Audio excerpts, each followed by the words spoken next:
Bueno,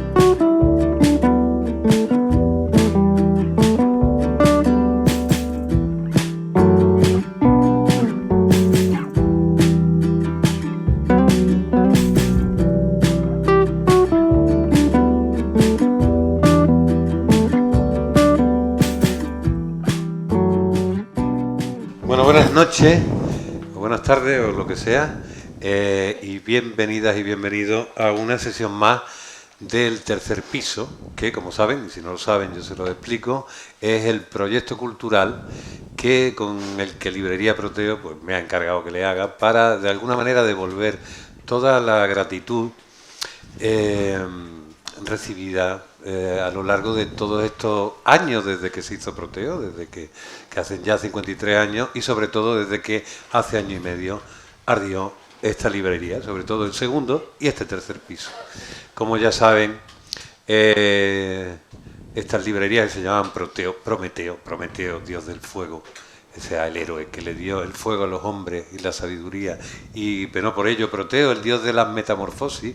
Pues ya saben ustedes, lo del fuego, el ave fénix. Aquí estamos como el ave fénix, resurgido desde el tercer piso, lo que era mi amigo Woody, que se encarga de solucionar los problemas técnicos y de crearlos también directamente, como buen profesional. Bueno, fuera de broma.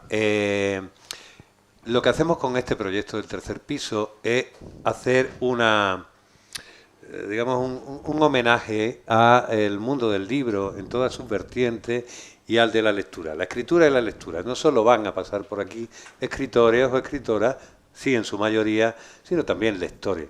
Y vamos a intentar celebrar lo que debería ser una librería, el lugar donde, por estos pequeños objetos que se inventaron no hace tanto tiempo, se pueden descubrir todos los mundos posibles. Mi nombre es Héctor Márquez, quien no lo sepa, yo soy periodista y gestor cultural y, como decía, el responsable de lo bueno o lo malo que se haya hecho aquí.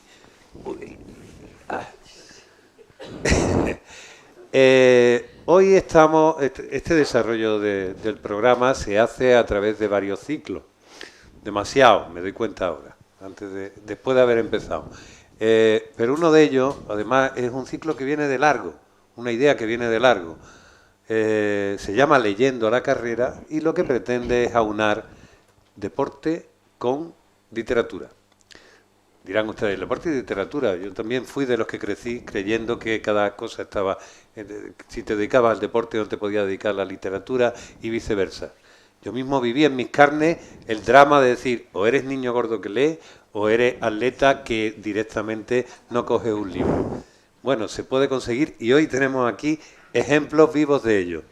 Leyendo la carrera fue un concepto, una idea que se me ocurrió antes de las Olimpiadas de Londres y que quise hacer una cosa y después finalmente no se pudo hacer, que era esto. De manera mucho más modesta de lo que pensaba entonces, me he vuelto a encontrar con una persona que ya me la ha contado muchas veces, pero que yo siempre olvido porque tengo últimamente esta memoria de pez, que es Pedro Delgado. Pedro Delgado es un ejemplo claro de que se pueden juntar ambas pasiones y hacerlo además muy bien en una misma persona. Él es escritor y es atleta, no sé si empezó, eso ya nos lo contará, y es él que se está encargando de coordinar esta sección, de elegir a las personas que vienen aquí. Hoy Pedro, que es escritor, como saben, que también ha publicado con nosotros con ediciones del Genal, dijo, quien tiene que venir aquí es Rafa Martín, que es compañero, al igual que él, ha sido, en tu caso, marchador, sí, ¿no? En tu caso, corredor de fondo. Empecé con medio fondo y acabé... Empecé con medio fondo y acabé haciendo maratón. Y acabaste haciendo maratón, así que se empieza y... Tacita. Bueno, pues estas cosas... Además, esto es curioso porque los atletas que le dan al largo recorrido, y eso ya me lo corroboraréis, suelen tener, o al menos en apariencia, digamos, un carácter completamente diferente al de, por ejemplo, los atletas que se dedican a la velocidad y a todo eso.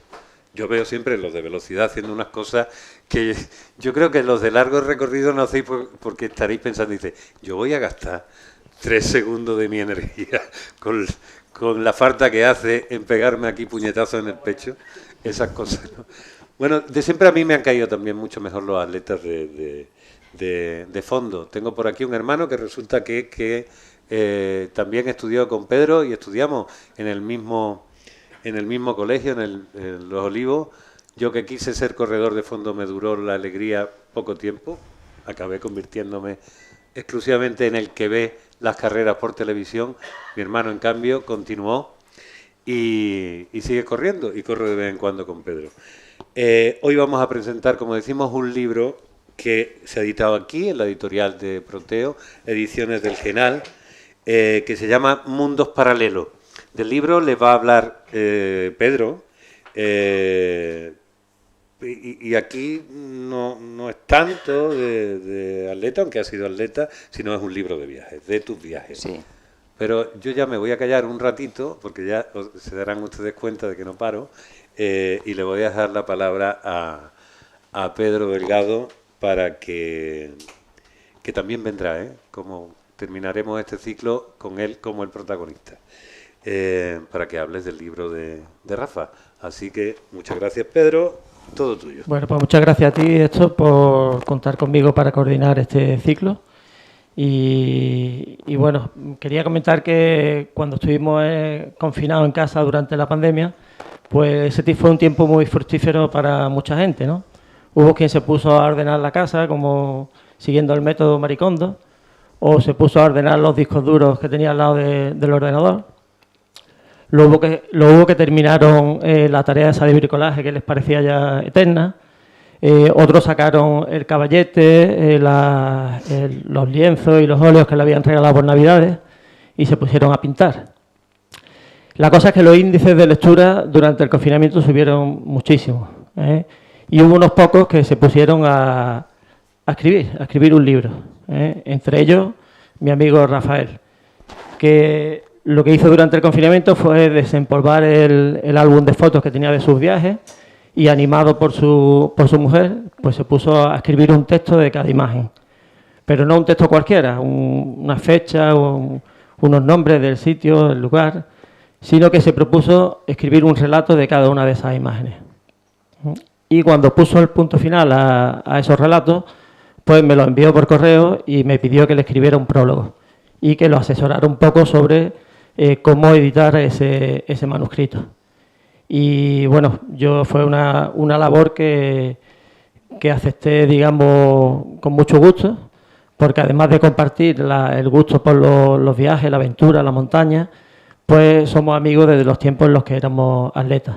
Entonces, y bueno, les voy a leer el prólogo, que es una cosita muy corta, igual que sus relatos, son relatos cortos, y les voy a leer el prólogo para que sepan un poco de qué va el libro.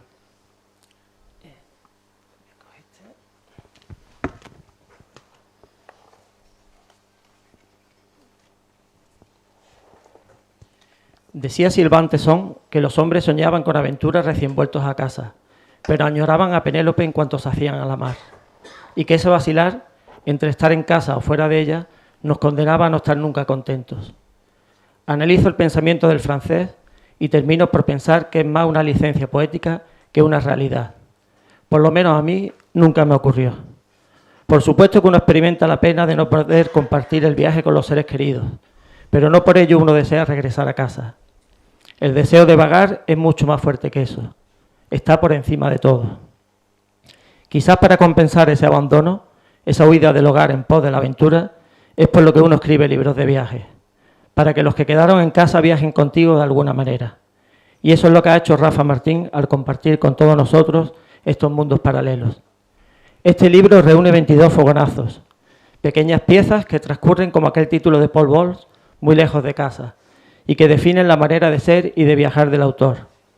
Sus relatos se desarrollan a lo largo del mundo y vienen acompañados o ilustrados por otras tantas fotografías del propio autor. Adentrarnos en las páginas de mundos paralelos nos convierte en polizones.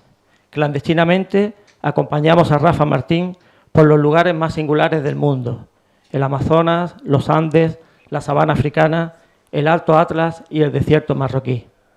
Además de esa atleta de relumbrón, internacional en marcha, Rafael Martín es montañero, de ahí que algunos de los escenarios de sus relatos sean cumbres heladas barridas por el viento. La del Kantengri en la cordillera del Tien Shan en Kazajistán, la del Huascarán en la cordillera Blanca en Perú o la del Kilimanjaro en Tanzania. Perú, Turquía, Irán, Israel, Jordania, Kazajistán, Marruecos, Tanzania, Uganda o Togo son destinos que nos aguardan. En sus historias, resuelta siempre con un toque ingenioso y peculiar, marca de la casa, el elemento humano tiene una importancia capital. Es en la gente y su modo de vivir, en su cultura y su mentalidad, en donde pone Rafa Martín el foco. Pues es esa diversidad, esa diferencia, la que hace que tenga sentido desplazarse de un lugar a otro cuando el paisaje por sí mismo no es suficiente. De entre todos esos hombres, mujeres y niños que asoman por estas páginas, quiero destacar uno, el misionero salesiano Antonio César Fernández, asesinado por los yihadistas en Burkina Faso en febrero de 2019, a quien el autor rinde homenaje en un emotivo relato. A los que ya estuvimos en algunos de estos lugares, estos textos y este álbum de fotografías nos reportan el placer de recordar momentos del pasado, pero también la melancolía de los tiempos que no volverán. La vida es breve, los años nos van cayendo encima y aún nos quedan demasiados países por visitar. Así que, sin más demora, les invito a acomodarse con el libro entre las manos. Viajar nunca fue tan fácil. Bienvenidos a estos mundos paralelos.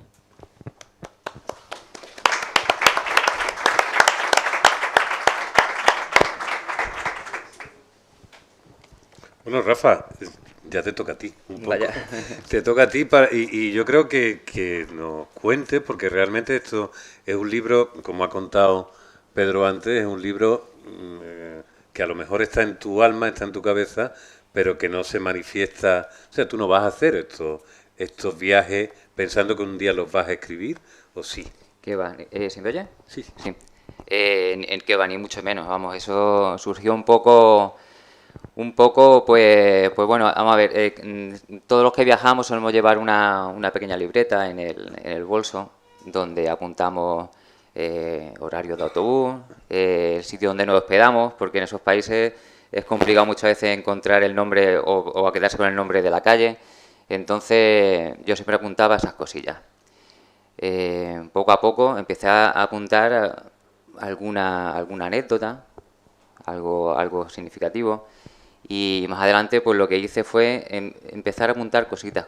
Y un día, como dice Pedro, estando en casa, me puse a mirar, empecé a leer y digo, voy a buscar de este relato a ver si tengo alguna foto, a ver si coincide con alguna de las fotografías. Y empecé a buscar y muchas de ellas coincidían con la fotografía y me planteé ya de empezar a unirlo todo. Y bueno, y surgió esto que al final se lo di a leer a mi mujer y demás y le gustó, se lo pasé a Pedro y Pedro me dijo que estaba bien, que estaba muy bien. Y nos planteamos la idea y así salió. Y pasó todos los filtros, o sea, tú has sido... Sí, tú has sido además, pues tú eres mayor que... Bueno, poquito, nos llevamos poquito. Bueno, son más o menos de las mismas quintas, ¿no? Pero bueno, él sí era un referente, porque Sí. él ya había demostrado que se podía. Es decir, atleta Sí. de élite y a la vez escritor de éxito, precisamente con relatos que tienen que ver con la naturaleza aventurera, viajera de... Sí, lo que pasa que Pedro es un escritor de nombre, ¿no? De renombre. Entonces, yo no me había planteado nunca de poder ponerme siquiera a su altura un poco, ¿no? No, yo lo tenía siempre como referente, aparte de como escritor, como atleta. Siempre, aunque nos llevamos muy poquito, pero él a nivel nacional y nivel andaluz siempre ha destacado mucho y un atleta conocido. Siempre es un referente, sí. Vamos a hablar de eso un poco también, si no importa, saltamos de las pistas al ordenador y también a lo de la fotografía. Quiero también que me digas, antes de decir, esas fotografías son fotografías que tú no las vas haciendo con afán, tú eres fotógrafo aficionado, llevas trabajando, son las fotos, No. las fotos que uno hace cuando va de viaje. Y con Quiero recordar cámaras esto. y con cámaras que, vamos, que si las vieras te ríes, porque muchas veces las fotos que he hecho alguna exposición fotográfica y los fotógrafos me decían, ¿con qué tipo de cámara las has hecho? ¿Qué foco? ¿Qué tal? Digo, tengo ni idea. Si yo una cámara que tenía ahí, que lo que pasa que es cierto que en los sitios donde hace las fotos, las luces, pues no tienen nada que ver con las luces que tenemos aquí en la ciudad, y salen fotos muy buenas. Bueno, Lucía, que es fotógrafa, me lo podrá decir mejor que yo. Sí, sí. Hay una... Aquí tenemos también otro amigo que es fotógrafo y que resulta que es el primo de Pedro, para verla. Uno es hermano mío de sangre y el otro, le digo, hermano de esto de bro. Las cosas que hemos vivido, ¿verdad? Y hay algo ahí cuando tú viajas, es decir, tú te dedicas primero al atletismo. Sí. Y pasas rápidamente al atletismo profesional. Bueno, ¿no? sí, la verdad es que fue rápidamente, porque yo fui internacional con la selección nacional con 22 años, ajá, internacional absoluto. Es decir, que en aquella época era normal ser internacional absoluto tan joven, porque había gente joven que ya era campeón del mundo y era normal. Ahora, con esa edad, pues a lo mejor eres una promesa del atletismo, ¿no? En aquella época pues ya casi estabas consolidado. Y sí, fui al Mundial y la verdad es que me sorprendió todo mucho, me vino todo muy de lleno y a lo mejor no supe asimilarlo, y mi carrera deportiva profesional duró, pues como dice Pedro, ¿no? Que fue un atleta de relumbrón, ¿no? Que... Es una pregunta que yo te quería hacer. Alguien que de pronto llega a ser subcampeón del mundo por equipos, ¿no? De selecciones, con lo difícil que es llegar a la élite, ¿cómo lo dejas tan pronto a los 24 años, ¿no? ¿Qué hubo ahí para que...? Pues para ser un atleta de élite, Pedro, tú sabes que tienes que tener mente y cuerpo. Yo tenía cuerpo físico y quizá la mente no la tenía todavía bien formada, ¿no? A nivel deportivo. De hecho, empezaba a ponerse de moda la psicología deportiva. Allí en la residencia tenemos algunos psicólogos, pero yo fui un par de sesiones, me puse a hacer unas cosas un poco más raras de la cuenta y dije, pues esto no creo yo que funcione. Entonces, yo creo que quería las cosas demasiado rápido. Y al ver que no salían, tenía al lado mío también a Jesús García Bragado, que ha sido 8 veces olímpico, entrenábamos juntos. Él ese año quedó campeón del mundo y claro, ser campeón del mundo con 23 años, yo con 22, yo me veía que, hostia, yo quiero ser también ya campeón del mundo. Y esto lleva un proceso. Porque tú estabas en Madrid, ¿no? Yo estaba becado en la Blume, estaba en una residencia de atleta con lo más granado de la marcha española. Porque tu experiencia, era distinta. Es decir, tú partes de aquí. Sí, yo parto de aquí, luego me voy a estudiar a Granada y bueno, allí estudio educación física y comparto los estudios con los entrenamientos. O sea que, pero ¿Y tú has tenido siempre has tenido claro, digamos, esa dificultad de ir? Siempre tuve claro que tenía que tener unos estudios detrás que me respaldaran si me lesionaba en un momento determinado o cuando acabara mi carrera atlética, ¿no? Que los estudios eso me lo inculcaron en casa desde siempre, ¿no? Que tú tienes que tener un título, ¿no? Como esto, sí. Hay que estudiar, tienes que tener un título. Por lo que pueda pasar... Quizás me encarrilé por la educación física por eso, ¿no? Porque era lo que más me iba a permitir compaginarlo con los entrenamientos, ¿no? Y en ambos casos había una tradición familiar deportiva, porque estáis hablando también de un deporte muy especializado, que no es el deporte donde más se liga, quiero decir. No, que va, primero te pide el fútbol, después el baloncesto, venga. Y del deporte ni la especialidad tampoco. Ni la especialidad tampoco. Y dentro de esos que mueven el culillo, pero le sacan una tarjeta cuando levanten. ¿Qué velo? No. La vida de un marchador es joya, ¿eh? No, en mi caso no había tradición familiar. Lo que pasa que, bueno, en Nerja empezaba el atletismo con el de la mano de Enrique, que López Cuenca, sí. Fuimos amigos de Rogelio, del hermano. Ah, vale, sí. El que no corre, sí, el artista, sí. El artista.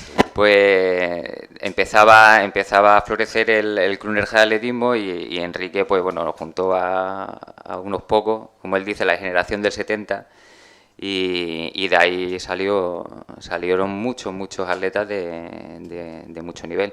En mi caso personal no había tradición deportiva. ¿Y en el tuyo? Yo en mi familia tampoco, salvo un tío abuelo que fue un boxeador muy famoso aquí en Málaga en la década de los 40, que le decían la Pantera de Málaga. Era José Acosta, Pepe Acosta. Él era policía local. Pero vamos, tú no has sido tampoco No. de... No, porque te veo la cara y digo, no tiene una marquita. Así, tan partido un poco la cara. Aunque tengo el tabique un poco desviado de un balonazo, no de boxear. Oye, y hay una cosa, y eso a mí siempre me llama la atención, porque los atletas, y más los que se dedican al fondo, tienen una personalidad especial. Hay algo... Estaba yo haciendo una broma al principio, comparándolo con los velocistas, pero hay algo, porque esto es de aguantar, luchar contra el ácido láctico constantemente, contra el flatito, contra esas cosas, para después no tener el cuerpo más deseado, porque te quedas así, que parece que estás pasando hambre, todo ese tipo de cosas. O sea, que no, dentro de, digamos, de la pasarela del atletismo, ya que no está ahí. O sea, son quizás las historias que tienen más epicidad, porque realmente, es decir, maratón le llamamos así a una cosa que viene de un hecho teóricamente real, ¿no? De aquel soldado Filípides era, ¿no? Que se corrió todo aquello para decir que hemos ganado. Y claro, cuando uno piensa, y eso tú tendrás sobre todo un montón de historias que habrás buscado, escrito, porque tienes tu blog Calle 1, donde has rebuscado historias reales y literarias relacionadas con el mundo. Todas las que me gustaría, porque lleva mucho tiempo Claro. y no puedo dedicarle tanto tiempo al blog, pero sí, me gusta rebuscar la historia. ¿Y cómo son, o cómo sois?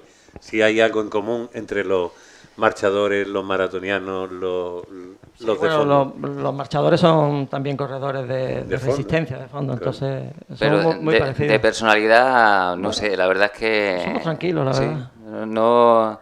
Yo hoy me lo decía en el instituto, decía una profesora, me gustaría ser como Pedro, que está ahí siempre tranquilito leyendo su libro. En la sala, profesor, y dice, no...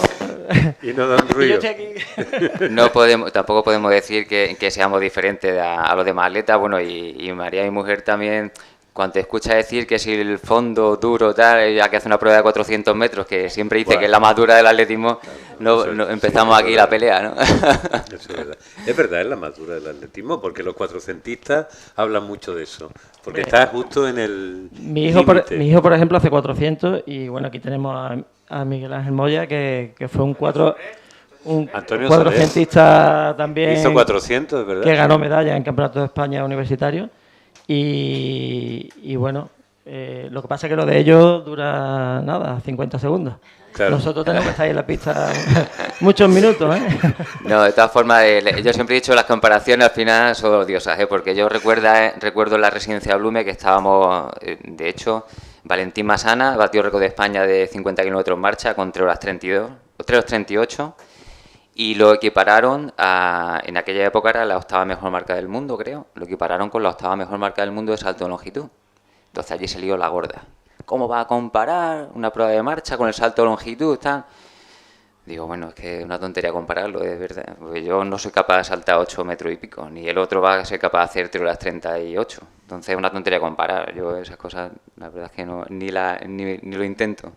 Y ya como atleta, ya más allá de las especialidades, porque ya después, sí, bueno, entre vosotros tenéis estas diferencias, supongo relacionadas con las dinámicas y cómo hay que prepararse en según qué caso, y eso indica modo de preparación de entrenamiento y dinámicas diferentes, pero ya los atletas como, digamos, como equipo, cuando veis la atención que se le presta a otros deportes desmesurada con respecto, digamos, muy poco equilibrada, ¿qué pensáis? No solo es la atención, es el dinero. El dinero, claro, El atención, claro. dinero y todo lo que viene detrás.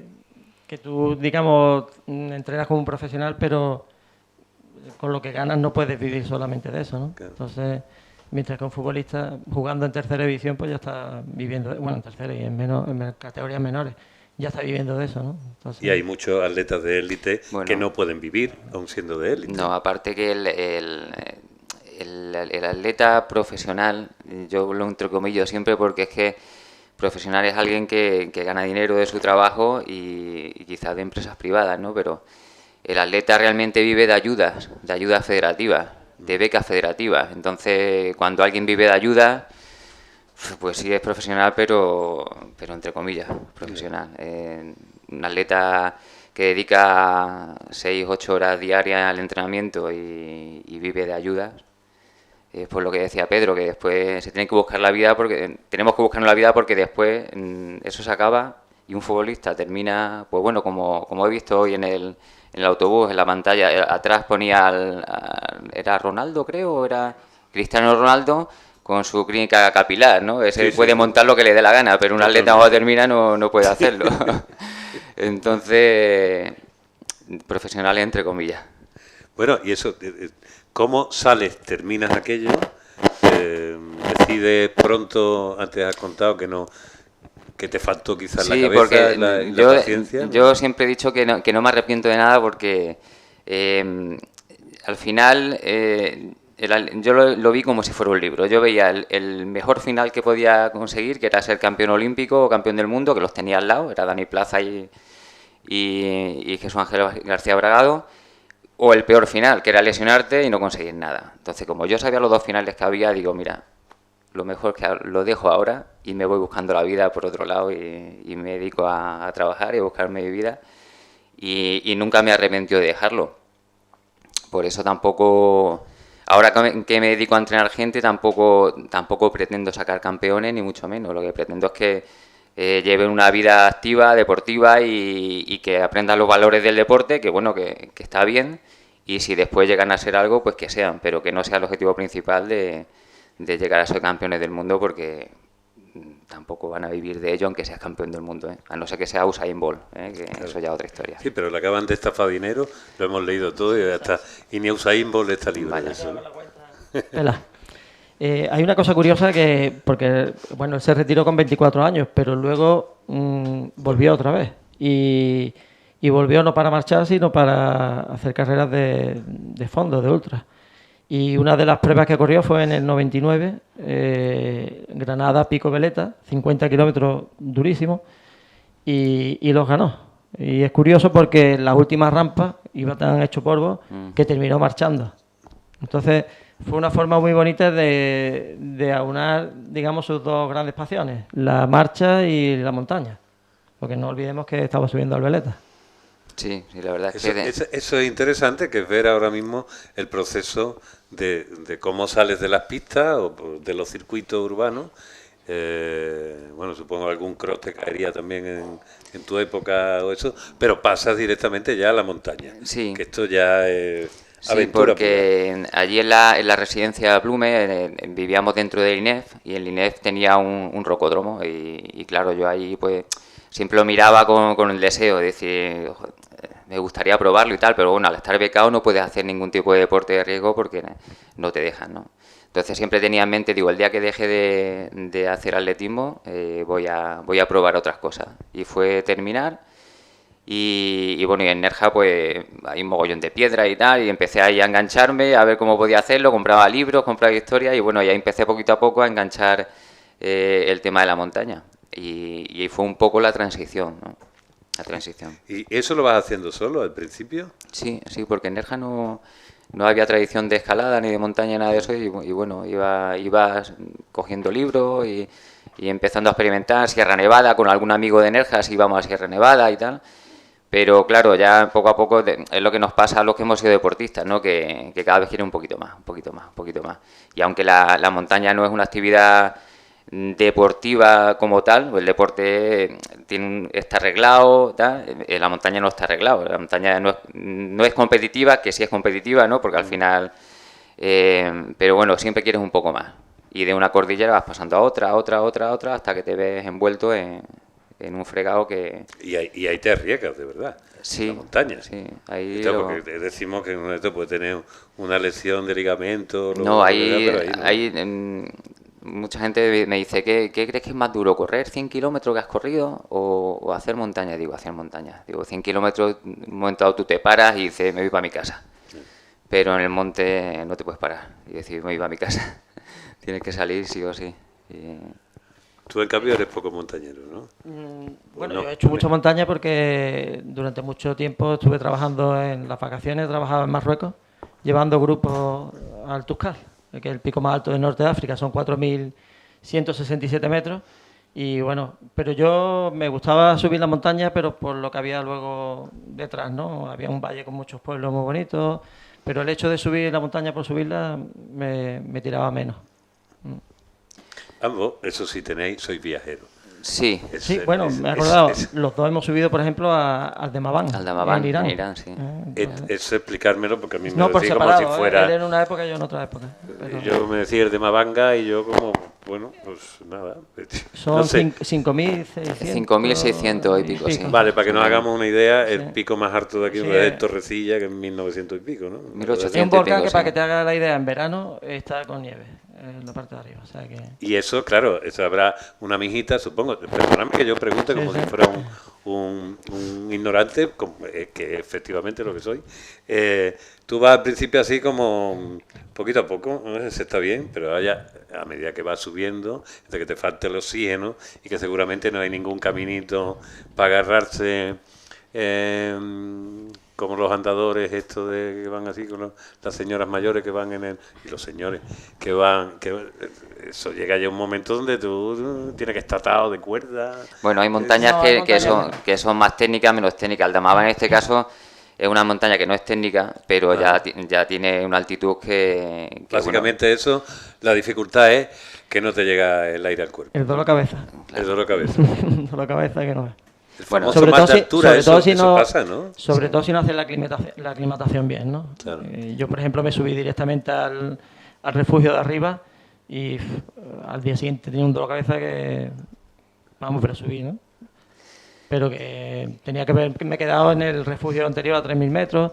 Lo que pasa es que llegué que tenía un permiso, yo no pedí permiso, entonces tiré por mi cuenta y claro, no me paré donde se queda la gente a 3.000 metros. Yo seguí como si fuera un iraní más, porque si no tenía que pagar un permiso que a los extranjeros se lo cobran bien caro y tiré para arriba directamente. Entonces, Y lo pagaste al día siguiente. claro, pero hice cumbre, vamos, solo con mucho dolor de cabeza. Vamos, fue una cosa muy bonita porque ese día era el día de la montaña en Irán y entonces subieron desde las 4 caras del de Mabán, subieron grupos y entonces arriba nos encontramos un montón de gente y fue muy chulo, muy emotivo. Oye, y tú tienes, he visto que hay algunas de 7.000 y pico, ¿no? Sí, 7.000. Eso ya es un viaje, ¿no? Sí, El Everest está en 8.000, ¿cuánto? 8.800, pero bueno, 8.800. eso son palabras mayores. Vale, eso, el Everest no A está de nivel moda. económico, ¿eh? Bueno, Quiero eso te decir, va digo, que- porque yo estoy seguro que subiría. El problema es el dinero que cuesta. ¿no? Sí. O sea, eso cuesta un dinero. Si a mí me lo pagaran, igual seguro que Bueno, tiraba. Explicarnos eso. yo ya me lo ¿cuánto dinero? plantearía, ¿eh? ¿Qué significa? Porque Bueno, está aquello ya es lejos, una romería, la verdad. porque hay que pagar unos permisos, Sí, porque vamos. tiene que tener un equipo determinado, 18 Sherpa, que hablen 7 idiomas homologados. ¿Cómo va la cosa? Bueno, lo primero que para hacer una montaña de 8.000 metros tienes que pagar un permiso de ascensión que ya por tu cuenta tú no lo puedes pagar. Por eso hay las expediciones comerciales que juntan expediciones, que juntan gente de varios países y pagan el permiso conjunto y la conforman. A mí, vamos a ver, si me dicen de pagarme un 8.000 me voy. Me lo paso bien, pero yo a lo mejor pagarlo por ir, pues a lo mejor no. Porque a ver, te la juegas, estás pagando mucho dinero, lo mismo viene, lo mismo ni viene. Porque los 8.000 es, o lo subes y sale a hombro y lo mismo te pagan otro Ahí va, ahí 8.400. va. De todas formas, ya se ha degenerado mucho. Ya cualquiera que tenga dinero puede ir. No quiero decir que sea fácil subir, nunca es fácil subir. Eso de que dicen de subir con oxígeno o porque te lleva el Sherpa la mochila, que va, hay que estar allí, hay que subir y hay que estar muy en forma y tener un nivel como alpinista, un nivel bueno, es decir, no puede ir cualquiera. Pero siempre me han llamado más la atención montañas en montañas que no sale la gente, que yo descubra lo que hay, ¿no? Entonces, pues yo estoy seguro que no mucha gente ha subido al Margarita en la cordillera Rubenzori entre el Congo y Uganda, o no mucha gente ha ido al Damavand. En la época que yo fui, hace 16, 17 años, pues ya el simple hecho de ir a Irán ya era una aventura. Entonces ahora te metes a hacer una montaña que no saben, porque en aquella época yo recuerdo haber ido a la librería Desnivel a buscar información en el Damavand y me dijeron que bueno que fuera y cuando viniera que si le podía dar información también, porque tampoco sabían mucho cómo hacerlo. Entonces me planto en Teherán y me voy a la Federación de Montaña iraní y allí me dieron unas pequeñas pautas para ver cómo tenía que hacerlo, de saltando un coche a otro, tal, y al final pues conseguí llegar. Y después ya fue Pedro que me pidió un poco de información y ya él... El día que yo subí no había ningún extranjero allí. Oye, y vamos a ver, tú vas al principio, quieres subir, no tienes en la cabeza nada de escribir. No, simplemente nunca. Estos datos que me has dicho que de vez en cuando te pedían. Sí he descubierto, bueno, he visto en tu currículum que estuviste un tiempo también, digamos, siendo agente comercial de marcas deportivas y de material. Todavía me dedico a eso, sí. Claro, todavía. directamente. Entonces, supongo que toda la información era para, pues serás guía seguramente en algunos casos también, o no, organizas también excursiones, deporte de aventura. Sí, y en la época que el tema de guía de montaña y eso no estaba demasiado legalizado y demás, pues sí, hacíamos Pedro empezó, después yo también seguí yendo a Marruecos con algún grupo. En el Tuscal me encontré yo contigo. En el Tuscal nos encontramos con grupos. Después de esos grupos salieron algunos que también pues me pidieron alguna vez hacer alguna montaña un poco más alta, que no fuera técnica, y también fuimos, que por aquí hay alguno que vino conmigo, y al Kilimanjaro, y lo organizamos también, y sí, hemos hecho Kilimanjaro, porque Kilimanjaro es un monte con historia, sí. Hemos dicho antes el Everest, como de ese no lo sabemos todo. Y el Kilimanjaro con sus nieves eternas y esas cosas que dicen, no sé si son eternas. Sí, todavía algo queda. Vale, todavía queda, permanece algo. Cuéntame algo del Kilimanjaro. Bueno, Kilimanjaro es... Bueno, todo el mundo ha visto el Rey León, ¿no? Pues ya está ahí el Kilimanjaro. No, es una montaña que tiene mucho nombre también porque entra dentro de los 7 picos de los 7 continentes. Hay un proyecto a nivel alpinístico que es hacer cada pico el pico más alto de cada continente. Entonces Kilimanjaro entra dentro de esos, ¿no? Entonces tiene nombre por eso, aparte de ser la montaña más alta de África. Claro. Pero hay montañas mucho más bonitas y mucho más complicadas que Kilimanjaro en África, en Monte Kenia o ya te digo el pico Margarita en el Rubenzori, que esa montaña, pues hay que organizar una expedición, pues como hizo Livingstone, ¿no? Cuando iba a buscar las fuentes del Nilo. Hay que, con cocineros, con porteadores, atravesar ciénagas, una semana de selva, y después llegas a la base de la montaña y después la escala. Entonces, a mí esa me llama mucho más la atención que el Kilimanjaro. Kilimanjaro está muy bien, pues para ir con los amigos, quizás sea la montaña que mejor me lo he pasado, porque no vas con la presión de que te vas a encontrar nada chungo y la puedes disfrutar de verdad. Las demás siempre vas un poco con la incertidumbre. También el nombre del Kilimanjaro es mítico también por el relato de Hemingway, La nieve del Kilimanjaro, que la llevaron también al cine. Al cine, claro. Yo, perdona porque empiezo, pregunto y tal, Pedro, sí. Que tú coordinas esto, es decir, que... No. Yo hay una anécdota curiosa, que escribí un relato en el número 3 de la revista Tales, y escribí un relato sobre una montaña de Bolivia, Lilimani, y metí a Rafa. Nos metimos los dos en el relato, ¿no? Él subía, yo descendía, y bueno, nos encontramos, y cuando éramos más jóvenes había mucha gente que nos decía que nos parecíamos. Y entonces juego en el relato un poco con el augurio ese funesto que es encontrarte con tu doble, ¿no? Y es curioso.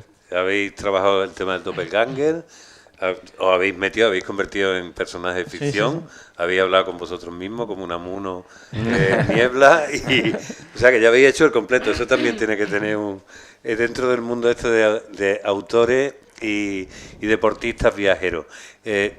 No todo lo que has hecho aquí son subirte a montaña. No, ¿vale? De hecho, el el libro, lo menos importante son la En este actividad caso son deportiva, las vamos, montañas. que no tiene nada que ver. Esto es un libro de viaje.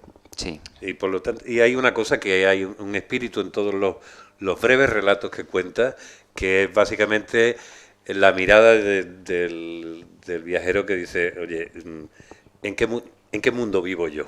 vaya. No en qué mundo viven otros, porque muchas veces la diferencia, creo, vosotros me corregís, entre el turista y el viajero, el turista quiere que le aparten, que le dejen nada más que lo exótico y le aparten aquello que le genera un poco de malestar. Vaya a tener yo más o menos. Y tú, sin embargo, entras al fondo. Hay muchos de tus relatos donde básicamente lo que pides es ser lo más parecido a la persona que está ahí, ¿no? Hay un relato que es el relato que tú subías a tu blog el otro día de cuando vas en el pueblo Masái y estás buscando la verdadera experiencia. Eso me acordé de Sergio cuando estuvimos en el Amazonas, y Sergio aquello le parecía poco amazónico, básicamente. Decía que hace este tío con unas Nike que hace no sé cuántitas, porque todos teníamos en la cabeza esa idea como de documentales de Moana de principios del siglo XX, y después la realidad ya no es tan así directamente, ¿no? Bueno, ¿Qué has aprendido tú en los viajes, en definitiva? ¿Qué es lo que te tendría que vamos, yo tampoco voy buscando salirme de los circuitos turísticos, Ajá. porque al final hay que verlo todo. Pero sí que es verdad que he intentado viajar como viaja, igual que Pedro, ¿no? Viajar donde viaja la gente del lugar. He intentado también, pues en el caso del Masái, de integrarme en algún pueblo para ver cómo viven ellos, pero bueno, algo le va llegando, algo le llega. En el caso de la bicicleta de montaña, yo me quedo un poco así alucinado porque, vamos, en mitad del Masái Mara, una bicicleta de montaña con amortiguación en la Mejor que la mía. mejor la mía, ¿eh? ¿Te Y parece que un Masái con unas sandalias puestas y en lo harto de la bici. Claro. ¿Te Entonces, parece que lo leamos? Sí, Venga, léelo. te lo voy a dejar. Léelo. Y vamos a buscar además la foto del Masái, hombre, que la tenemos aquí. Tengo que decir que la manta del Masái la tengo en casa, que María me la encuadró y estaba bien puesta y tal, porque al final se la cambié por unas sandalias que eran mejor que las que llevaba él. Aquí tenemos al Masái. Esta es la foto de la que hablamos. El cuento se llama El artista y dice Rafa: no sabía muy bien a dónde me llevarían los continuos saltos de matatu a taxis y de taxis a matatus, pero ya había decidido que quería tintar mi piel, aunque solo fuese mentalmente. Los pasajeros de los destartalados vehículos me miraban como si fuese un espectro, a la vez que me dejaban paso y sitio. Todo parece un decorado cambiante. En pocas horas he pasado del verdor tropical a la sabana amarillenta.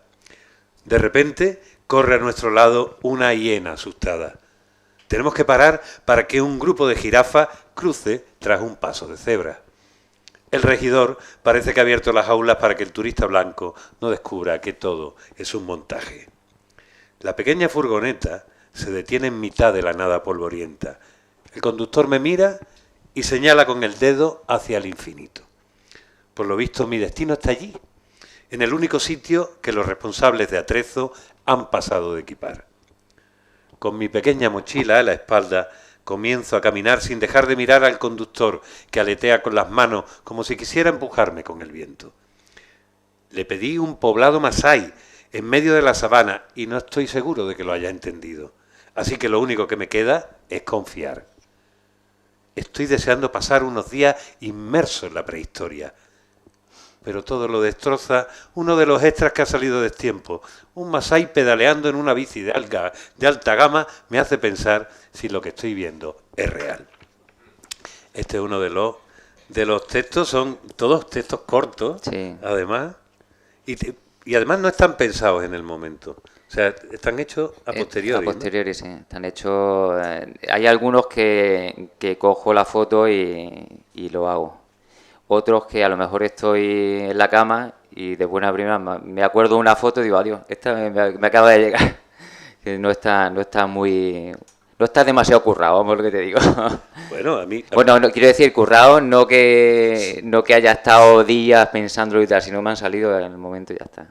Y tú como escritor, que ya tienes más experiencia, y él además, y ahora nos lo dirá, se ha mirado mucho en tu espejo, ¿tú qué le aconsejarías al Rafa Martín, que se está hoy estrenando? Porque este es el debut tuyo como escritor. Pues que siga escribiendo y que siga viajando, ¿no?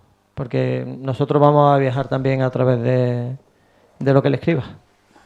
Porque hay aquí algo. Es decir, una vez que has hecho esto, ahora supongo que cada vez que haces un viaje, ya vas con otra cosa. Ya no solo vas, me tengo que meter esto en la mochila, me pesa mucho, no sé cuánto tengo que llevar a cambio. ¿Cómo voy a contar esto? Bueno, ya en el pequeño blog ese ya no van solamente notas de autobús. Ya van más notitas pensando en otra historia. No con la intención a lo mejor de escribir, sino por si acaso algún día me da por hacer otra recopilación y juntarlos todos. ¿Y tu idea? Ahora que lo ves, ahora ves que puedes, ahora que ya estás vivo como escritor, a que esto es una realidad, que no tienes que ganar ningún premio, que no, ya sabes lo que pasa con esa ansiedad del principio. ¿Qué has pensado? ¿Cuál es el futuro que tú ves como escritor? No, pero sí, tampoco lo he hecho nunca con una intención ni de vender, ni de nada. O sea, la intención era plasmar ahí, tener en papel recuerdos que no quería que se borraran. Porque al final me da pena. Todo lo que aprendes se queda lo justo y digo, no, esto tengo que dejarlo ahí porque después, bueno, mis hijos son chiquitillos.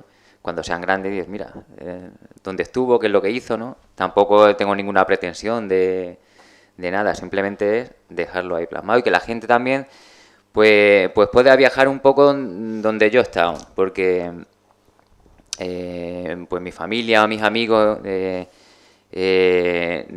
han tenido la posibilidad de ir o no se pueden ni imaginar lo que yo he vivido, ¿no? Pues una forma de enseñárselo también. Antes, no sé lo que piensas, Pedro, somos de la misma generación también. Yo recuerdo cuando alguien de la familia o alguien cercano viajaba, tenía el privilegio de viajar. Con viajar no me refiero ahí a Madrid, que también ya era una aventura, sino ha estado en tal lugar. Venía con fotos malísimas y algunos incluso hacía diapositivas, tenía ya toda la cosa. Entonces iba a la casa del tío tal que te iba a poner las diapositivas y te largaba la paliza del viaje, pero algunos siempre había alguien en la familia que tenía un arte fantástico a contarte algo que tú nada más que podías ver ahí o en un programa de Rodríguez de la Fuente o del Cuadro Salcedo, esas cosas que existían antes. Hoy haces tú y dices Google Earth y le está viendo el callo al Masái en ese momento. Claro, se te ha quitado un poquito todo lo romántico de estás viajando, pero cuando se viaja y cuando se está en los lugares, la experiencia es completa y absolutamente diferente, ¿no? De todas formas, eso de poner la diapositiva también lo he hecho. Claro. Con los amigos. Pero al final ves que abres la boca y en la 20 diapositiva dice, bueno, venga, ya está bien. Es lo que... ¿Y dónde tenían cerveza, claro, esas fotos, si no te las cuentan como realmente son, pues simplemente son fotografías, ¿no? Que si el Masái con la bicicleta y con la esa, pues ya está. Pero si no le cuentas la situación real o lo bien o lo mal que lo has pasado, porque ahí en el libro hay situaciones que sí lo he pasado mal. Entonces, enseñando la foto la ves, pero si no te cuento de qué va. De todas formas, la intención del libro era esa, era que tú vieras la foto, te hicieras una idea de lo que podía sugerirte la foto y después leer el texto. Una vez que has leído el texto, vuelves a la foto y ahora es cuando te queda un poco impactado, ¿no? Y que la digieras bien. Es un libro pequeño que se puede leer muy rápido, pero si lo lees como tiene que ser, te puede durar mucho tiempo, porque vuelve y empieza. Sí, tiene truco, ¿eh? Al ser pequeño también lo que tienes es que te quedas con ganas de más, ¿no? Entonces... No, antes has dicho una cosa, no era mi intención ganar dinero, esto era lo que lo mismo que tú aprendiste después del tema de la marcha, decir, o soy campeón del mundo, me retiro, porque entre medias no. O sea, aquí dinero no se gana. Pero, dile la verdad, hombre. Que menos que con el atletismo, ¿no? Que va, Qué dos profesiones, habéis cogido. Bueno, lo hemos elegido bien, sí. Pues yo que ni corro ni escribo bien. Y lo que entretiene. Lo he intentado de las dos maneras. Hay una cosa aquí, porque a mí me gustaría que también ustedes participaran. Bueno, les voy a recordar una cosa, porque yo sé que ellos son personas educadas y estamos todavía en el plan donde no hace un Instagram para decir qué bueno soy, qué guapo soy, cómpramelo todo. Entonces yo voy a decirle, compre ustedes el libro. Que ayudan a las personas y a los masái a que se compren otra bicicleta. Perdona, esto, podríamos poner lo de las fotos que habían pasado. Eso sí podemos poner la foto. A ver si se ve. Vamos a ver. ¿Se ve? Sí. Bueno, pues entonces mira, vamos a empezar. Ahí están las nieves. Vamos a empezar desde el principio.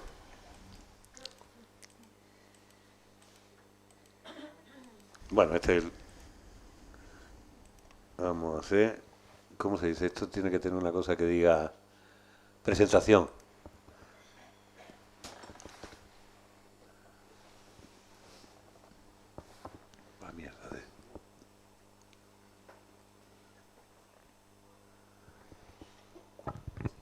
Aquí quería comentar una cosa también, que estoy viendo ahí a Michel Otoro, que también subió conmigo al Tuscal.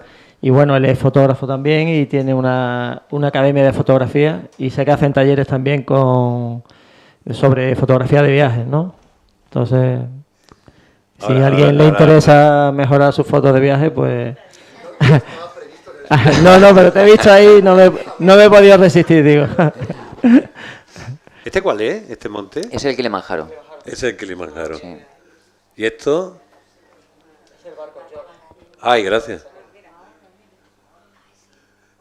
Pero aquí hay viajes, ¿desde cuántos años hace? Bueno, eso puede haber... Ahí sí, César, sí. Pues hay unos 12, 15 años de viaje. Ey, párense ustedes. No, un momento, esto es otra cosa. Diapositivas, sí, hay diapositivas. Bueno, de fotógrafo te das cuenta que no son muy buenas las fotos, ¿no? a nivel de calidad. Sí, hay algunas que saco de diapositivas. Es que tengo muchas fotos en lo que hablábamos antes de diapositivas. ¿Quién haya ¿no? pagado que encienda? ¿Está ahí, Ana Mari? Gracias. En el libro se ven mejor, ¿eh? El libro se ve mucho mejor que aquí. El ¿no? libro Ahí se ve está. mejor. Y hay una cosa que vamos a hacer que forma parte también de la digamos, del programa que hacemos en el tercer piso, y es que a cada invitado o invitada le pedimos que nos elijan 5 títulos, 5 libros que recomiendan y que están más o menos incluidos en su formación como autores, en las personas que son. No es solo libros favoritos, sino que tienen relación con lo que hacen. Entonces yo voy a ir sacando, no sé cuál, yo creo que este fue el primero que elegiste, ¿no? ¿Y por qué cada uno? El libro es Correr embarazada, una carrera de 9 meses, diario de una atleta embarazada, de María Luisa Baena Reyes. Este libro, ¿por qué? Bueno, este libro, lo primero es porque es de mi mujer, lo ha escrito ella. Y aparte porque en la época que se hizo, es un libro de divulgación científica, no había nada prácticamente sobre el deporte de alta intensidad en mujeres embarazadas. Entonces ella decidió estudiar, ella es licenciada en INEF y decidió estudiarlo. Y aparte el objeto de estudio son ella y mi segundo hijo, es decir, que ella es ella. Esta es ella, sí. O sea, que este es tu hijo. Que Ese es mi hijo, el chico, el Leo, sí. Entonces ha salido fuerte, listo y guapo. Entonces hay que correr mucho y rápido cuando estás embarazada. La cosa es que bueno, el estudio se hizo en Granada con Ángel Gutiérrez, que es un fisiólogo deportivo de mucho nivel, y participamos todo un poco en ello, ¿no? Yo con ella planificando el entrenamiento y tal, y bueno, no podía dejar de mencionarlo porque aparte de ser de ella, es pionero en la materia. El mejor fisiólogo de Andalucía. Y ahora, sí, que correr embarazada, bien, ¿no? Sí, hombre, también Claro, hay que... si no te tiras en plancha todo el rato... Hombre, también hay que decir que si no has corrido nunca no te va a poner cuando estás preñada, vamos, eso es así. También es verdad. Pero si eres una deportista de un nivel alto, no tienes por qué dejar de entrenar porque estés embarazada, que vamos, eso de la natación y el yoga y demás, pues para una deportista de nivel, pues tiene que dejarlo. Porque aparte no está diciendo, ya que esto ha habido un fisiólogo detrás, supongo que eso lo sabéis mejor que nadie de los que estamos aquí, bueno, salvo los que corréis, es que la cosa esta de correr es que algún tipo de hormonas estáis segregando mientras corréis, que dan gustito. Porque si solo fuera el sufrimiento y las lesiones, aquí no corría ni Dios, vamos. Ahí tiene que haber alguna recompensa, ¿no? Que decimos. Eso cuando terminas de correr es lo que dicen, ¿no? Te sientes bien, ya echas el día entero que no veas. Eso que, vamos, yo estoy destrozado todo el día, pero vamos. Yo mi mujer sí me dice que se nota que has venido de correr, ¿eh? Está más contentito. Está más contentito. Bueno, después de este libro vamos a otro, vamos a seguir corriendo, Nacidos para correr, de Christopher McDougall. La historia de una tribu oculta, un grupo de superatletas y la mayor carrera de la historia. 16 ediciones, más de 1 millón de ejemplares. ¿Qué cuenta este libro? Bueno, este libro relata la vida de los Tarahumara, que es una etnia mexicana que todo lo hace corriendo, ¿no? Van de pueblos a pueblos corriendo, entonces la tradición suya es correr. Y Christopher es un periodista que escribía en Rainier World, es un periodista de prestigio en Estados Unidos, y decidió ir a ver cómo vivían los Tarahumara. Y bueno, relata un poco eso, la historia. Entonces, ahí me llamó la atención un poco porque también yo vivir el atletismo de forma competitiva, de la pista, de los tiempos, de las marcas y tal, este libro lo que hace es pues un poco hacerlo todo un poco más espiritual, aunque yo no soy espiritual, eso también tengo que decirlo, pero hacerlo un poco más espiritual, darle menos importancia a la competición y sacar la parte más espiritual del correr, ¿no? Al final del libro sí hay una competición, hay una carrera, es competitiva, pero bueno, el libro no va de la competición en sí. Y me hizo ver un poco también esto de, pues no hay que tomárselo tan a pecho, hay que disfrutarlo un poco más, pero sin olvidar tampoco la competición. Christopher, vamos, yo es que me lo leí el año pasado y la verdad es que me pregunté que por qué no lo había leído antes, ¿no? Christopher también va buscando a Caballo Blanco, que es un personaje de leyenda, que es un americano hippie que se ha ido allí con los Tarahumara, ¿no? Y no se sabe si es un personaje real o si es un mito, y bueno, va también buscándolo a él.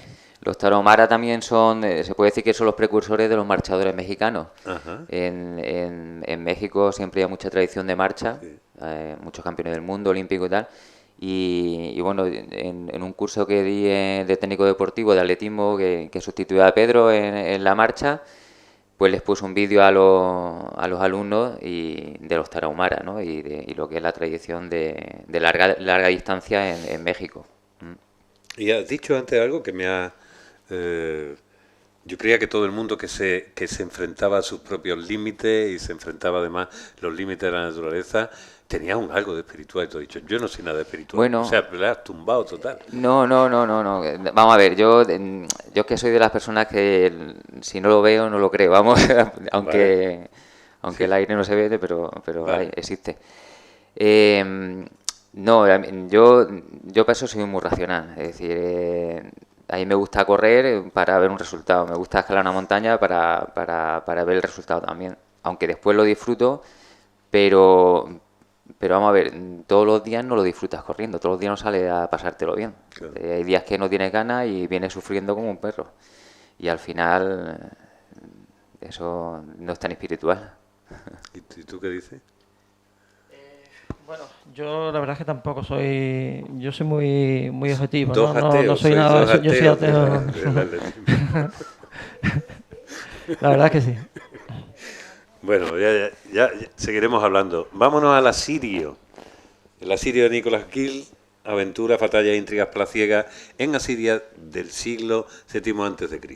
¿Por qué has elegido este libro? Bueno, pues el Asirio lo leí después de venir de Irán y yo pasé la frontera por tierra de Irán a Turquía, al Kurdistán turco, y después leyendo el libro me di cuenta que había estado en muchos de los sitios donde se habían desarrollado las batallas más épicas del libro, que aunque es una novela histórica no real, pero se desarrolla en la Mesopotamia del siglo VII antes de Cristo.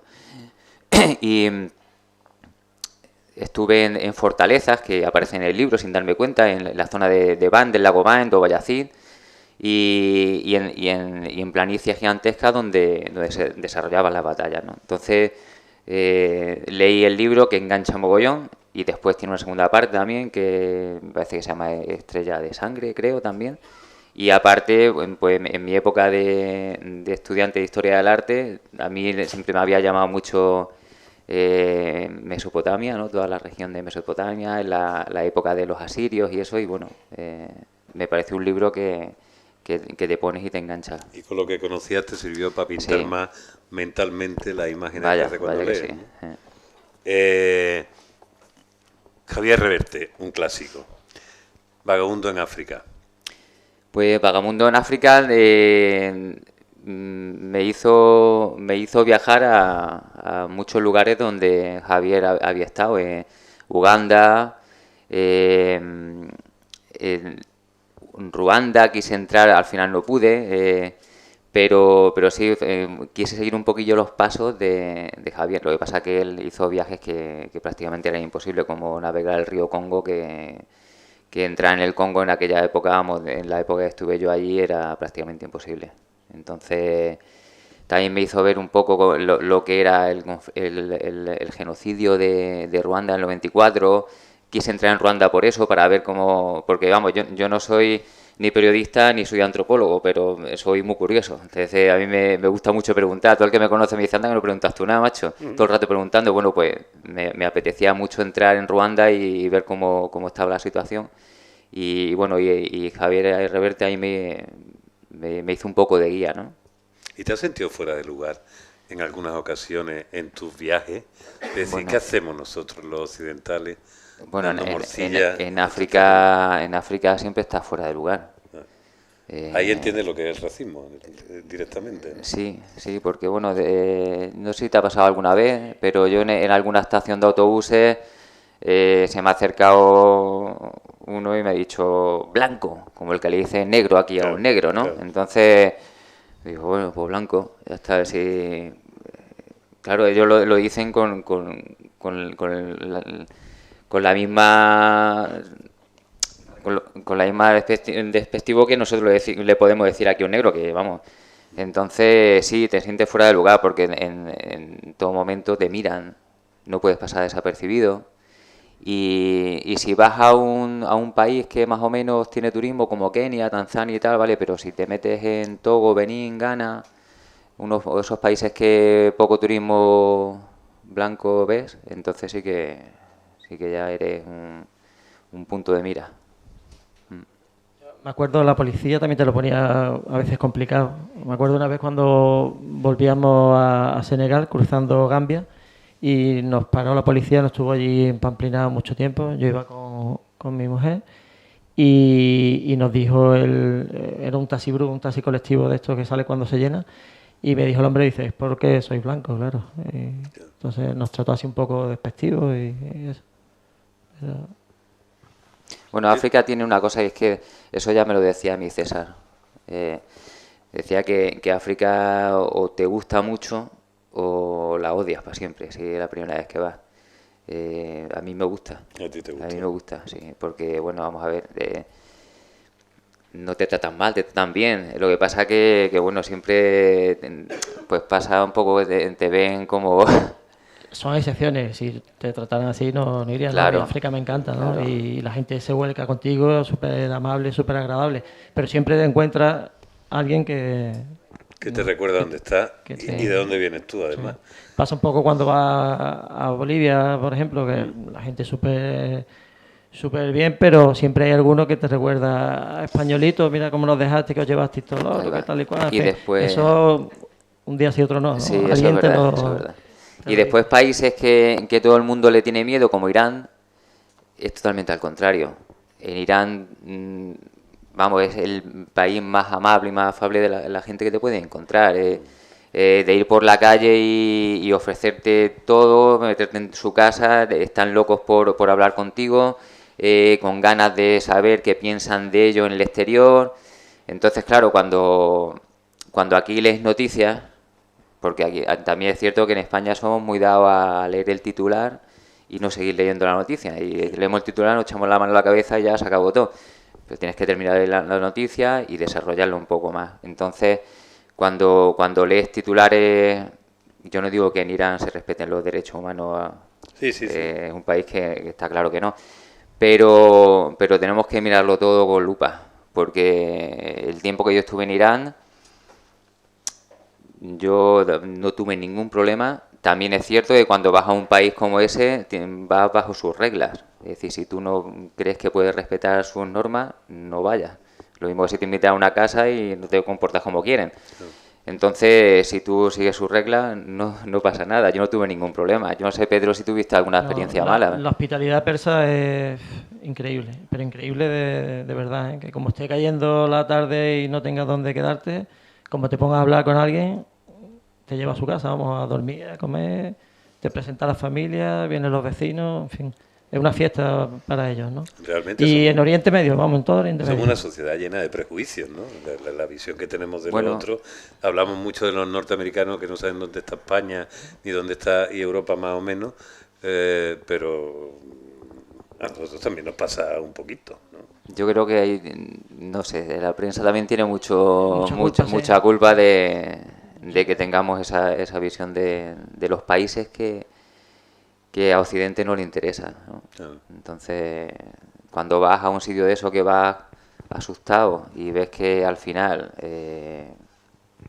te reciben con los brazos abiertos y dices, bueno, esto me lo tengo que coger con pinzas cada vez que escuche algo de ellos, ¿no?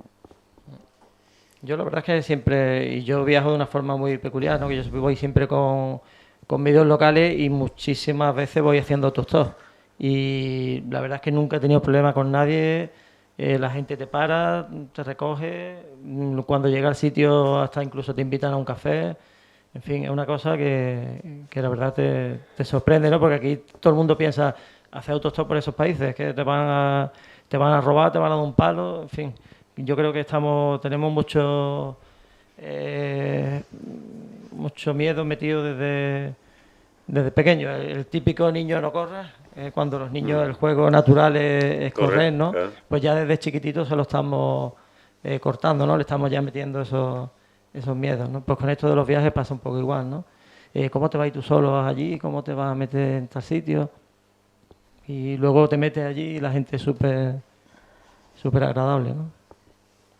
Vamos a terminar cerrando el círculo. Bueno, de los dos hermanos que se encuentran, los dobles. el libro que elegí de Pedro Tú habías es elegido otro que está al sur del descatalogado. Sáhara. Sí, era el sur del Sáhara. El sur del Sáhara es que un libro que tuve es un viaje por el África negra, todo el África occidental, y tuve la suerte de que lo recomendó la Lonely Planet como libro de lectura si viajaba a la zona, y entonces se agotó la edición y no se volvió a reeditar.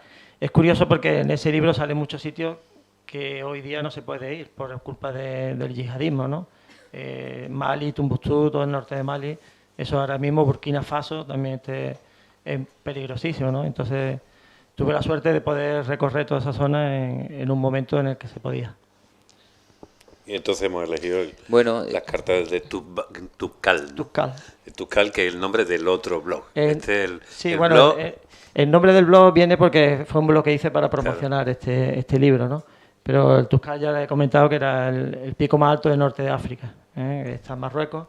Y bueno, son relatos ambientados todos en Marruecos. En un principio todos los relatos que vienen están ambientados en la montaña porque fue finalista del Premio del Nivel de Literatura de Montaña, Viaje y Aventura. Pero cuando luego lo editamos, le añadí 3 relatos que no tienen nada que ver con la montaña, que están centrados en Marrakech y en el desierto. Y hay uno que es casi una novela corta que se llama 50 días con Tombuctú, que a mí es el relato que más me gusta, que es el último. Lo que sí recomiendo es no leerlo por la noche, porque ya hay gente que me ha dicho que luego no podía dormir. Porque es un relato fuerte, la verdad. Sí. Mi primo me decía que era el Tarantino del desierto. Es verdad. Oye, y he mirado, porque me gusta mucho la portada. Esa Lucía portada es un Rodríguez. cuadro de mi mujer, de Lucía.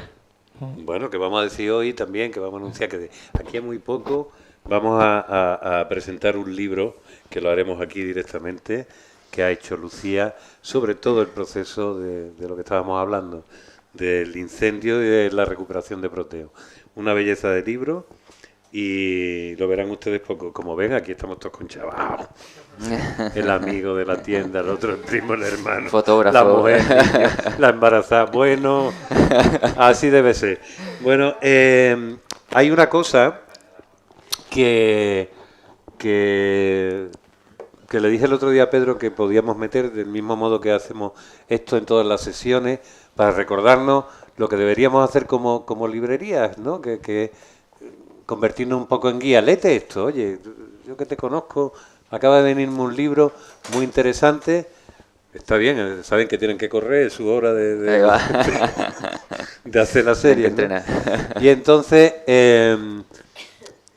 por lo menos en la de Leyendo a la Carrera, pues una cosa que se me ocurrió decir, oye, ¿por qué no le pedimos también a los invitados que elijan un momento deportivo? Y así lo ha hecho, a ver si esto funciona.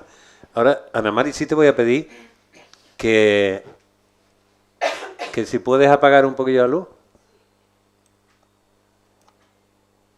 Bueno, vamos a verlo, y este es el momento deportivo. Vamos a verlo, escucharlo, que ha elegido. Se cumplen 25 años de Barcelona 92, unos Juegos Olímpicos en los que Daniel Plaza hizo historia. Me acuerdo de una imagen muy peculiar, que era estar sentados esperando que se hiciera la hora antes de empezar el calentamiento, y donde veías el nerviosismo en las caras de los demás. La sensación que yo tenía era de estar muy, muy tranquilo. En el kilómetro 16 prácticamente me quedé solo, se quedaron Valentín Massana y el canadiense Guillaume Leblanc, se quedaron detrás, a unos 20 metros detrás mío. Y ahí sí que ya dije, este es el momento, a partir de ahora hay que aguantar este ritmo y tirar. Impresionante la subida, porque el nivel de humedad era de un 90% y había unos 30 grados. Y me acuerdo de los últimos kilómetro y medio, 2 kilómetros de subida, que llegó un momento que me quedé sordo. Incluso me empezaron a pitar los oídos, que es un síntoma de deuda de oxígeno, ¿no? Dicen que es el síntoma anterior a un desvanecimiento y tal. Las imágenes que hay de televisión española, en la entrada al estadio se me ve mirando repetidamente hacia atrás, porque yo sabía que Valentín Massana era el que iba clasificado en segundo lugar detrás mío. Estaba un poco extrañado. Atención, porque acaba de ser descalificado Valentín Massana. El doblete español no pudo ser. La verdad es que fue un poco decepcionante, porque el haber compartido ese podio en Barcelona, los dos somos de Barcelona, en unos Juegos Olímpicos hubiese sido algo, yo creo que precioso. Pues por ahí está Dani Plaza aproximándose ya al estadio de Montjuïc. Los últimos 500 metros antes de llegar a la puerta del estadio, a la entrada del estadio, son muy duros. Si hubiese sido una carrera que no hubiese tenido las características de unos Juegos Olímpicos, estoy convencido que hubiese parado por lo menos unos segundos para recuperarme del esfuerzo. Pero no lo hice y me alegro. La entrada del estadio, porque sí, ver que te quedan 300 metros para conseguir algo por lo que siempre has soñado, ¿no? que es ganar unos Juegos Olímpicos. Daniel Plaza, primer oro olímpico del atletismo en España. Campeón olímpico y medalla d'or representant Espanya, Daniel Plaza.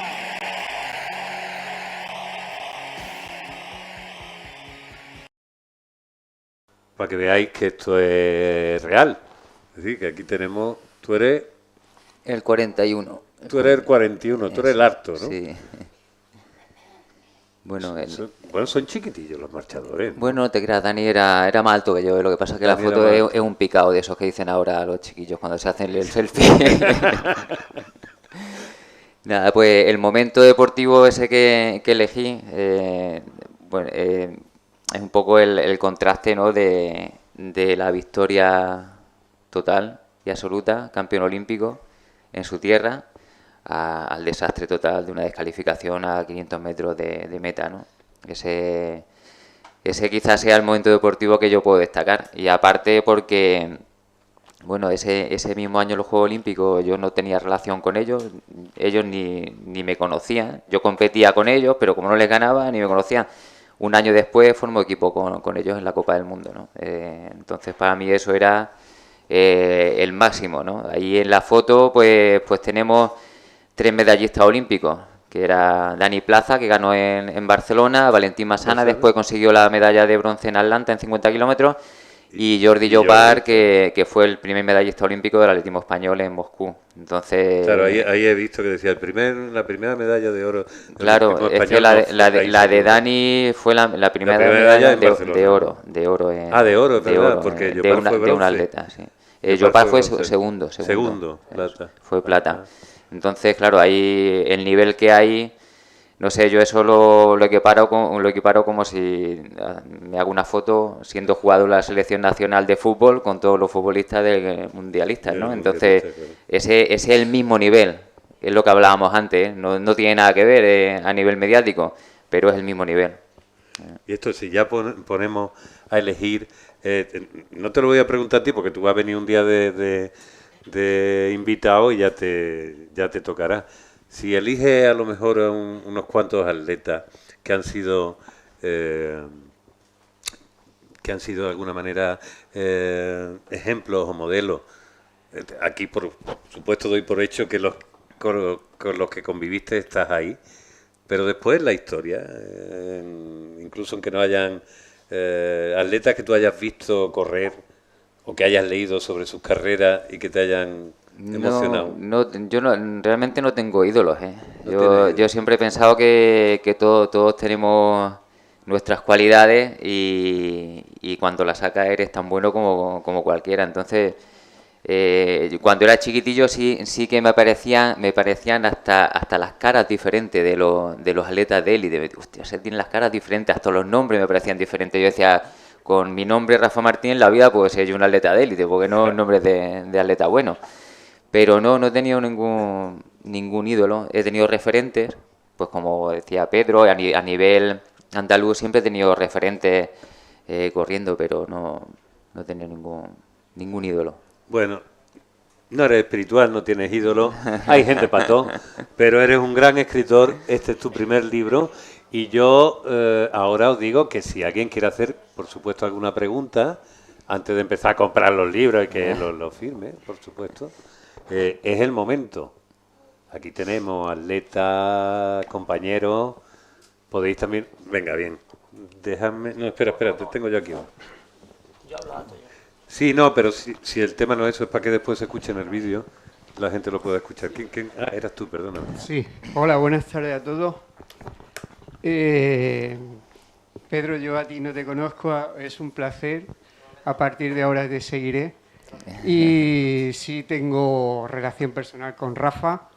Él es mi entrenador de marcha, soy atleta en el Club Nerja.